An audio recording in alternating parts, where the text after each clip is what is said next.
Christmas decor idea, bakit di po ninyo subukan itong mga elegant, unique at handcrafted Christmas theme codes na ito na side hustle ng isang home care business owner. Nako, look at this. Napakaganda. Talagang kumukulay ang ating studio ngayon.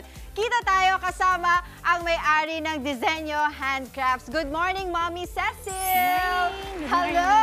Good morning sa iyo, Mommy Cecil. Good morning. Alright, so napakaganda nitong mga cones mo na, Christmas cones ang tawag dito. Siyempre, unang-una, ano yung mga materials na gamit natin para dito sa Christmas cones? First, meron tayong tinatawag na paper mache. Yung, yung ito yun. Opo. Di ba, made of paper mache. Then, we need glitters, beads, cords, and mga pin. Oo. Pero bago ang lahat, of course, gusto ko malaman magkano ba to? Kunyari, itong set na to, magkano ito? Sa isang set po is 1,800 for the big. And for the small set is 1,000 po. Ilang piraso yung set? Three pieces. 3 pieces na siya, different sizes na siya. Okay. So ngayon kasi, syempre, yung mga mommies na nanonood sa atin o yung mga kabataan na gusto magkaroon ng kanilang business, interesado sila, magkano ba yung puhunan pag ganito yung klaseng business yung uumpisahan nila? Nag-start po ako 1,500. 1,500 lang? Okay. Tapos nabalik na ba yun? Yung Yes puhunan po. na yun? Yes. Magkano kinita mo doon? Pwede, di ba? Para malaman ng ating mga kapatid. Nag-start po kasi ako 2018. So, 1,500 yung puhunan ko, ma'am. Then, ngayon po, kumikita na ako mga 30 to 50. Tapos saan ang store mo? Sa bahay lang po, kaya mas maganda kasi hindi ako nagbabayad ng rent. Walang bayad na rent. O sige, simulan na natin to. Paano ba? Kasi para ko interesado din ako sa mga ganto-ganto eh. No? So, yung ito po, kasi ito po, ano siya, lalagyan po siya ng cord. So, kailangan nito, ay sorry po. It's okay. Yung cord, then, didikatan po siya gamit ng glue. Actually, ito, lalabas talaga yung pagiging malikhain mo eh, di ba? So, kahit ano namang design tulad nito, di ba? Yung may mga pearls pa. Pero ito, ano, paano natin sisimulan? So, ito, cord po. So, sige. Go ahead lang po. Yan. Kailangan yata natin ng gunting. Sige. Yeah, so, as I've said kanina, kailangan lang natin maging creative tayo. Si ate. Siya ba ang ating designer? Okay. Hi, ate. Kamusta po kayo? Ano po pangalan? Delsa po. Ha? Delsa. Delsa. Okay, si ate Delsa, siya ang isa sa mga, nagde-design, di ba, nitong kasi actually, disenyo lahat ni po Ma'am kasi kami Cecil. sa disenyo, ma'am. Lahat po kami full-time mommy.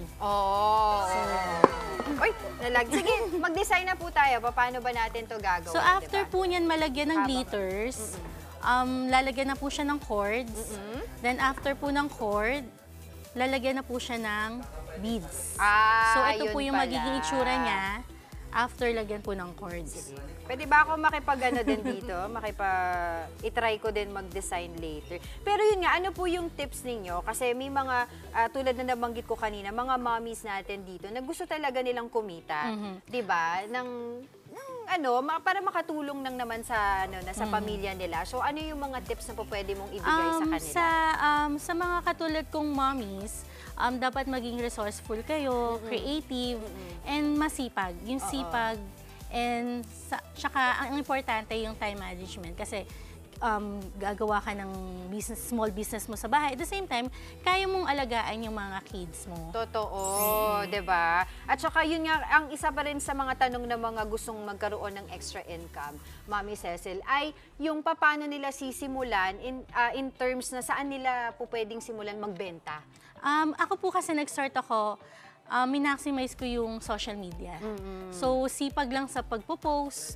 Doon nagkaroon ako ng mga kliyente na doon ko rin nakukuha yung mga big clients ko po. Tapos, of course, yung mga kakilala mo, kamag-anak. Di ba sabi nga nila, start something within your community. Tapos, asa ka dun sa mga word of mouth, yung mga referral. And then, from then on, dun ka na makikilala. Ilang taon na tong business mo, Mami Cecil? Nag-start po ako 2018. 2018. At ngayon, diba? Established na, kumbaga. Sige po, paki-invite po natin yung ating televiewers, ating mga kapatid dito po sa ating Disenyo Handicrafts. For more designs and sa mga gusto pong umorder ng mga Christmas decor or Christmas cone, you can visit our page, Facebook page, Disenyo Handcrafts po. Ayan. Sige, mamaya babalikan natin yung magiging finished product ni Mami Desa. Ano mga ulit mga alam mo? Desa po. Desa, oo. Alright, sige. Ito ha, ito yung pandikit na ginagamit niya, no? Glue. Oo, glue. Alright, sige. Maraming salamat, Mami Cecil. Ngayon naman, puntahan naman natin si Mami Debs. Mga kapatid, Dimples Romana po, kumpletuhin ang inyong umaga ng mga kwentong puno ng inspirasyon. Salubungin po ang bawat araw ng may ngiti at pag-asa. Kaya't mag-subscribe na po at mag-follow na sa aming social media pages ng News 5.